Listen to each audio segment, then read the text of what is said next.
मुअज़्ज़िज़ सामीन हज़रात, अस्सलामु अलैकुम व रहमतुल्लाहि व बरकातहू। सामीन, श्री कैसेट और संजय अग्रवाल जी पेश कर रहे हैं एक और हसीन वाक़या, जिसको अपनी आवाज़ दी है हाजी तस्नीम आरिफ ने। म्यूजिक राजू खान जी का है। Recording S Kalyani studio, Daryaganj, नई दिल्ली, चंद्र गांधी जी की है। सामीन में बताऊं कि ये वाक़या क्या है, किस वक्त का है। ये उस वक्त की बात है जब मेरे आका मक्के से हिजरत करके मदीना तैयबा तशरीफ ले जा रहे थे। रास्ते में आपको भूख लगी। हजरत अबू बकर सिद्दीक आपके साथ हैं, यारे गार। आप फरमाते हैं, ए अबू बकर, वो सामने जो मकान दिख रहा है वहां जाओ और कुछ खाने के लिए लेकर आओ। आप जब वहां पहुंचे, वो उम्मे माबद का घर था।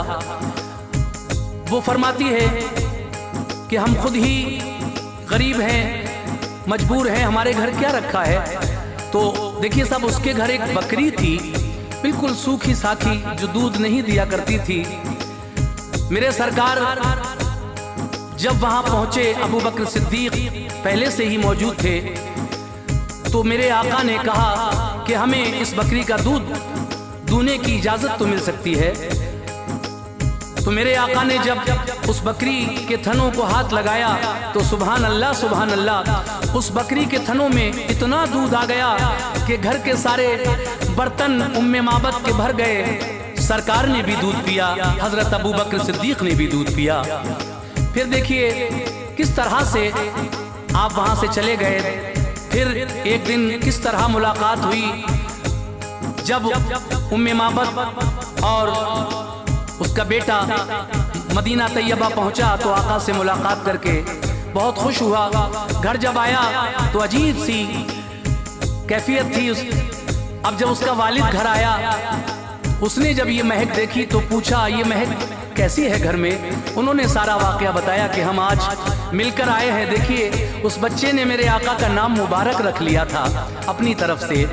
तो देखिए किस तरह से जब उन्होंने मेरे आका की शान बयान की, तो फिर उसका वालिद किस तरह आका से मिला और वहाँ आका से मिलकर मेरे नबी के दीन का कलमा पढ़ लिया। सुभान अल्लाह। यही वाकया उम्मे माबद का मैं आपको सुनाने जा रहा हूँ। अब आप एक एक लफ्ज़ गौर से सुनते रहिए, इंशाल्लाह बहुत अच्छा लगेगा आपको। आवाज़ मैंने कहा ना तस्नीम आरिफ की है, म्यूज़िक राजू खान का है, कलाम जनाब कासिम खैरवी ज़िला बदायूं ने लिखे हैं, और ये पेशकश है श्री कैसेट संजय अग्रवाल जी की। तो लीजिए मुलाहिज़ा फरमाइए उम्मे माबद का वाक़या, नबी का मोजिज़ा।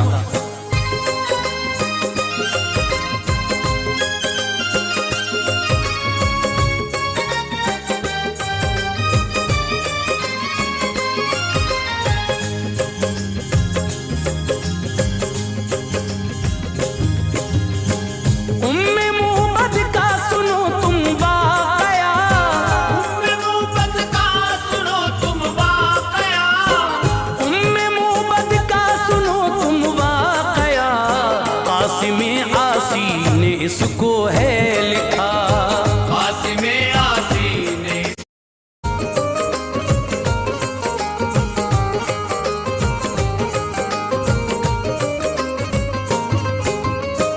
हिजरत मक्का का है ये वाक़या, जिस घड़ी में बेसफर थे मुस्तफा। रास्ते में भूख की शिद्दत हुई, हजरत सिद्दीक से बोले नबी, वो जो खेमा है वहां पर जाओ तुम, कुछ अगर खाने को हो तो लाओ तुम। हजरत सिद्दीक ने फौरन कहा, मैं अभी जाता हूँ प्यारे मुस्तफा, हुक्म की तामील में फरमाऊंगा, जो भी मिल जाएगा वो ले आ। सिद्दीक ने आवाज दी, घर के दरवाजे पे औरत आ गई। बोली, वो तुम कौन हो, क्या नाम है, किस लिए आए यहाँ, क्या काम है। भूखा हूँ मैं और मेरा हम सफर, भूखा हूँ मैं और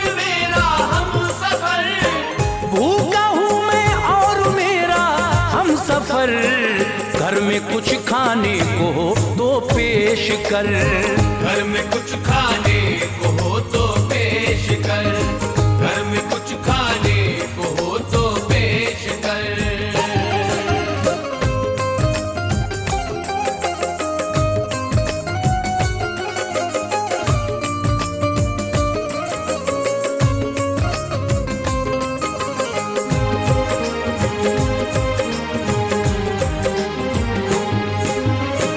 बोली वो मैं खुद परेशान हाल हूँ, भूख से बेचैन हूँ, बदहाल हूँ, देख कर मैं आपको रंजूर हूँ, कुछ भी खाने को नहीं मजबूर हूँ। गुफ्तगू सिद्दीक से होती रही, फिर वहीं तशरीफ ले आए नबी। सूरत सरकार देखी जिस घड़ी, फरते हैरत से उन्हें वो देखती। उसके घर में एक बकरी थी बंधी, जो बहुत लागर बहुत कमजोर थी। देख कर बकरी नबी कहने लगे, अगर इजाजत हो तो हम दूलें इसे। बोली ये कमजोर है, बीमार है, चलना फिरना भी इसे दुश्वार है। 2 कदम इससे चला जाता नहीं, 2 कदम इससे चला जाता नहीं, 2 कदम इससे चला जाता नहीं। दूध ये देगी समझ आता नहीं, दूध ये देगी समझ आता नहीं, दूध ये देगी समझ आता नहीं।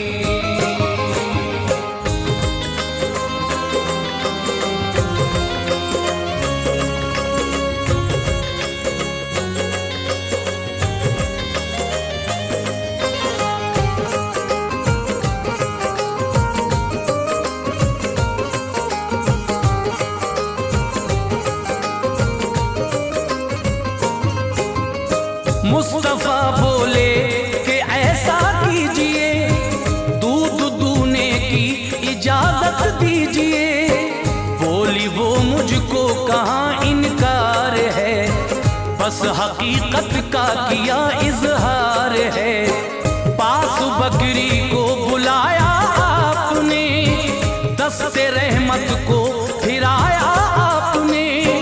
पुश्त पर जब दस्ते अक़दस को रखा, दूध खीरी में उसी दम आ गया। मौजिज़ा सरकार का ज़ाहिर हुआ, दूध से हर एक बर्तन भर गया। जो अभी लागर थी और कमजोर थी, एक लम्हे में वो फरबा हो गई। उम्मे माबद ने जो देखा मौजिज़ा, मौजिज़े ने उसका दिल रोशन किया।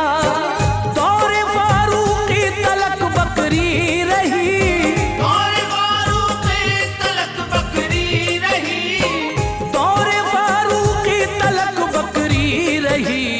दूध की कसरत यूं ही जारी रही, दूध की कसरत यूं ही जारी रही, दूध की कसरत यूं ही जारी रही।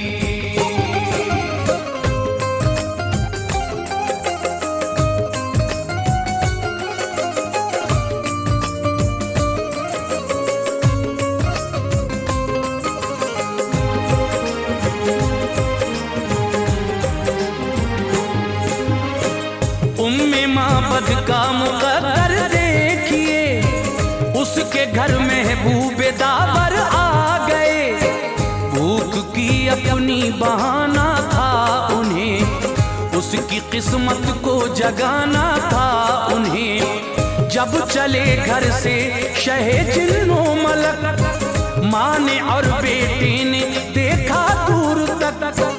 जब तलक आका नजर आते रहे, देखते हसरत से वो दोनों रहे।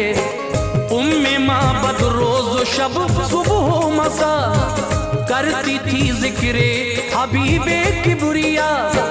जब अबू माबद घर आया लौट कर, दूर से रोशन नजर आता था घर, दूर से ही नूर आता था नजर। रह गया शशदर ये मंजर देख कर, जब वो आया और भी घर के करीब, जब वो आया और भी घर के करीब, जब वो आया और भी घर के करीब, देख कर मंजर हुई हालत अजीब, देख कर मंजर हुई हालत अजीब, देख कर मंजर हुई हालत अजीब।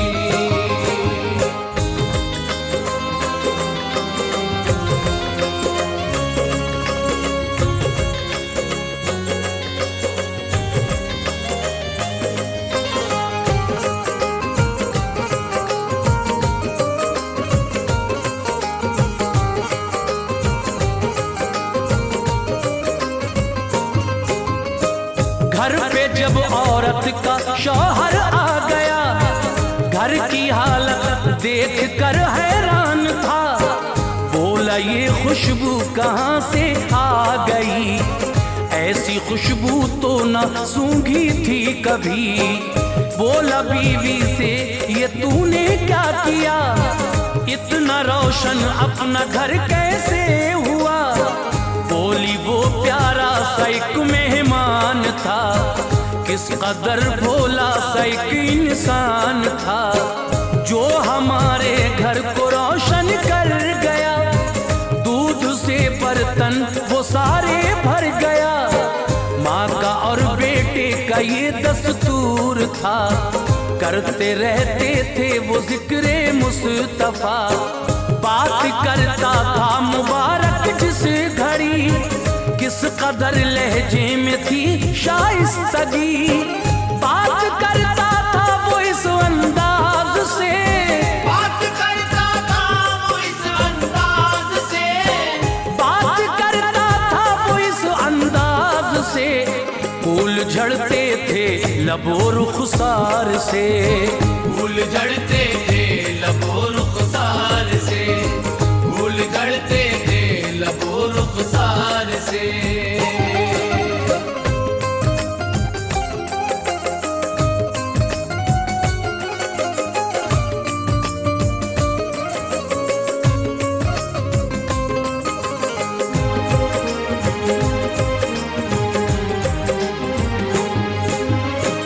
उसके लहजे में बला की थी मिठास, मुश्को अंबर सा महकता है लिबास। नाम उसने आपका पूछा न था, इसलिए थी नाम से ना आशना। उम्मे माबद ने बताऊं क्या किया, नाम आका का मुबारक रख लिया।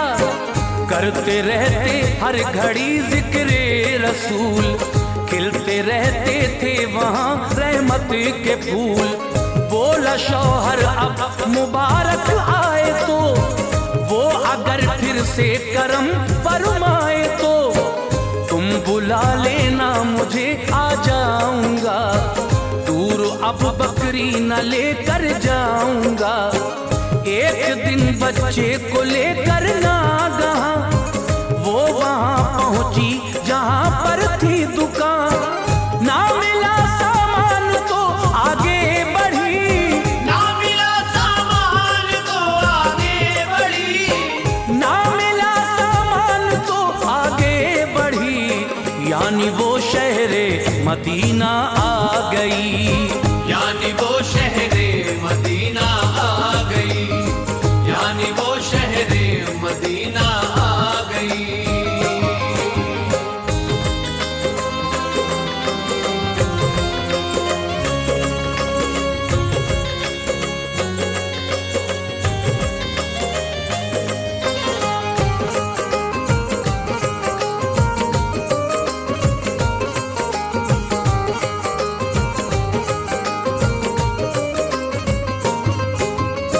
उसके बच्चे ने गुजरते नागा हजरत से